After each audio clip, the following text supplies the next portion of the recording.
வணக்கம் மக்களே. இன்று நாம் காண இருப்பது நலத்தமயந்தியின் கதை. நலன் சுயம்பரத்திற்கு பின்பு தமயந்தியை அழைத்து கொண்டு தனது நாடு செல்லுதல் பற்றித்தான் பார்க்கப் போகின்றோம். சில காலம் மாமனார் வீமராஜனின் அரண்மனையில் தங்கி அவனுடைய உபச்சாரங்களை ஏற்று மனைவி தமயந்தியுடன் இனிமையாக காலம் கழித்த பிறகு ஒரு நாள் நலன் தமயந்தியை நோக்கி, அன்பே, நான் நமது நாட்டை விட்டு வந்து பல நாட்கள் ஆகிவிட்டன. ஆட்சி பொறுப்பை அமைச்சர்களே நிர்வகிக்குமாறு விட்டுவிட்டால் அது என் கடமை தவறிய செயலாக ஆகிவிடும். குடிமக்களுக்கு நான் என்றும் தலைவனாக மட்டும் இருக்கவில்லை, அவர்களுக்கு ஒரு தாயும் தந்தையுமாக இருந்து அவர்களுக்கு ஒரு குறையும் வராமல் இதுவரை காத்து வந்தது போல் இனிமேலும் காப்பாற்ற வேண்டியது எனது பொறுப்பு அல்லவா? அதனால் நாம் இனியும் தாமதம் செய்யாமல் நமது நாட்டுக்கு புறப்பட்டாக வேண்டும். உனது தந்தையிடம் இந்த விவரத்தை சொல்லி புறப்படுவதற்கான ஆயத்தங்களை செய்துவிடு என்று கூறினான். அதை கேட்டு மகிழ்ச்சியடைந்த தமயந்தி, அன்பரே, நமது நாட்டுக்கு நாம் உடனடியாக திருப்பிச் சென்று குடிமக்களுக்கு நாம் ஆற்றக்கூடிய பொறுப்பை கடமையை நிறைவேற்றித்தான் ஆக வேண்டும். ஆகவே இன்றே என் பெற்றோரிடம் நாம் புறப்பட வேண்டிய அவசியத்தை எடுத்து கூறி அதற்கான ஏற்பாடுகளையும் செய்து விடுகின்றேன் என்று கூறிவிட்டு சென்றாள். தமயந்தி பெற்றோரிடம் தன் கணவன் கூறிய செய்தியையும் கூறுகின்றாள். வீமராஜரும் அவன் துணைவியும் என்னதான் ஒரு நாட்டின் மன்னராகவும் அரசியாகவும் இருந்தாலும் அவர்களும் ஒரு பெண்ணின் தாய் தந்தை அல்லவா?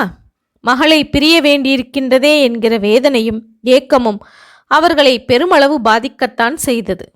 என்றாலும் வயது வந்த பெண் எத்தனை காலம்தான் பிறந்த வீட்டிலேயே இருந்துவிட முடியும்? என்றாவது ஒரு நாள் அவள் கணவன் வீட்டுக்கு போய்த்தானே ஆக வேண்டும் என மனதை தேற்றிக்கொண்டு மகளையும் மருமகனையும் அனுப்பி வைப்பதற்கான ஏற்பாடுகளை செய்வதில் முனைந்தனர். எல்லா ஏற்பாடுகளும் பூர்த்தியான பிறகு வீமராஜன் நலனையும் மகள் தமயந்தியையும் அழைத்து இருவருக்கும் முறைப்படியான மரியாதைகளை செய்தனர். பின்னர் சீர்வரிசையாக ஏராளமான பொன்னும் பொருளும் அணிகலன்களும் 4 வகை சேனைகளும் கொடுத்து அனுப்பினார். நலனும் தமயந்தியும் வீமராஜனையும் அவன் துணைவியாரையும் வணங்கி அவர்கள் ஆசியை பெற்றுக்கொண்டு தங்கள் பரிவாரங்களுடன் நிடத நாடு நோக்கி புறப்பட்டு சென்றனர்.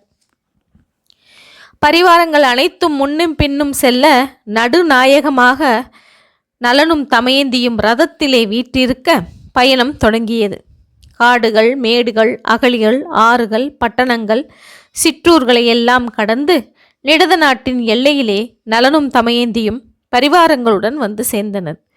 நலன் தன்னுடைய மெய்க்காப்பாளனை அரண்மனைக்கு அனுப்பி தான் மனைவியுடன் வந்திருக்கும் செய்தியை அமைச்சர்களிடம் அறிவிக்குமாறு ஏற்கனவே கட்டளையிட்டிருந்தான். மன்னனின் வரவை அறிந்த அமைச்சர்கள் மிகவும் மகிழ்ச்சியடைந்தவர்களாக மன்னன் நலன் திருமணம் செய்து கொண்டு வந்திருக்கும் செய்தியை நாட்டின் குடிமக்களிடம் பறையறைத்து தெரிவிக்கச் சொன்னார்கள். மக்கள் பெருமகிழ்ச்சி கொண்டவர்களாக நாடு முழுவதும் பல்வேறு விதங்களில் அலங்காரங்கள் செய்து வைத்திருந்தனர். பிறகு அமைச்சர்களும் பொதுமக்களும் தங்கத்தட்டுகளில் பழங்கள், மலர்கள், தாம்பூலம், அட்சதை முதலான பொருட்களை எடுத்துக்கொண்டு மங்கள வாத்தியங்கள் முழங்கச் சென்று நலனையும் தமயந்தியையும் எதிர்கொண்டு சிறப்பாக வரவேற்று வாழ்த்தி வணங்கினர். பிறகு நலனையும் தமயந்தியையும் நவரத்தினங்கள் இழைத்த பல்லக்கிலே அமரச் செய்து மங்கள வாத்தியங்கள் முழங்க நகர்வளமாக அழைத்து கொண்டு அரண்மனை சென்றடைந்தனர். வழிநெடுக குடிமக்கள் அனைவரும் பலவிதமான விளையாட்டுகளும் நாட்டியமும் ஆடி காண்பித்து மன்னனையும் தமயந்தியையும் மகிழ்வித்தனர். அரண்மனையிலே மனைவி தமயந்தியுடன் நலன் கொழுவிட்டிருந்து அறவோர்களுக்கும் அமைச்சர்களுக்கும் சேனை தலைவர்களுக்கும் அதிகாரிகளுக்கும் குடிமக்களுக்கும் அவரவர் தகுதிக்கேற்ப பரிசுகள் வழங்கி சிறப்பித்தான். பின்னர் நலனும் தமயந்தியும் அரண்மனையுள் சென்று ஓய்வெடுத்து கொண்டார்கள். நலன் தனது தர்மபத்தியினுடன் சிம்மாசனத்தில் அமர்ந்து குடிமக்கள் மனமகிழ நல்லாட்சி நடத்தி சிறப்புடனும் பெருமையுடனும் வாழ்ந்து வந்தான். சில காலம் சென்ற பிறகு தமயந்தி கருத்தரித்தாள். 10 மாதங்கள் கடந்த பிறகு நல்லதோர் நாளிலே தமயந்தி அழகான ஒரு ஆண் குழந்தையை பெற்றெடுத்தாள். தனக்கு ஆண்மகவு பிறந்த செய்தி அறிந்த நலன் மிக பெருமகிழ்ச்சி அடைந்தான். உடனே ஜோதிட வல்லுநர்களை வரச் செய்து குழந்தை பிறந்த நேரத்தை வைத்து குழந்தையின் எதிர்காலத்தை கணித்து கூறும்படி செய்தான். தன் குலம் தழைக்க குழந்தை ஒன்று பிறந்துவிட்டத மகிழ்ச்சியை கொண்டாடும் விதத்தில் வேதியர்களுக்கும் பெரியோர்களுக்கும் அன்னதானம், சொர்ணதானம், பூதானம், கோதானம் முதலிய தானங்களையெல்லாம் அளித்தான். குடிமக்களுக்கு விலையுயர்ந்த ஆடை ஆபரணங்களையும் தானியங்களையும் தாராளமாக வழங்கினான். சில ஆண்டுகள் கழிந்த பிறகு தமயந்தி மீண்டும் கருத்தரித்தாள். உரிய காலத்தில் அழகான பெண் குழந்தை ஒன்றை பெற்றெடுத்தாள்.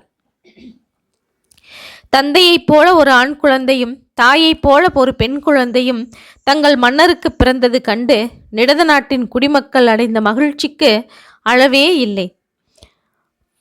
மனதில் பெருமிதம் மிக கொண்டிருந்தனர். நலமகாராஜன் மனைவி தமயந்தியுடன் இருந்து நல்லாட்சி நடத்தி மக்களின் அளவில்லாத அன்பை பெற்று நிம்மதியாகவும் மகிழ்ச்சியுடனும் வாழ்க்கை நடத்தி கொண்டிருந்தான். ஓகே மக்களே, இதன் தொடர்ச்சியை அடுத்த காணொளியில் காணலாம். நன்றி, வணக்கம்.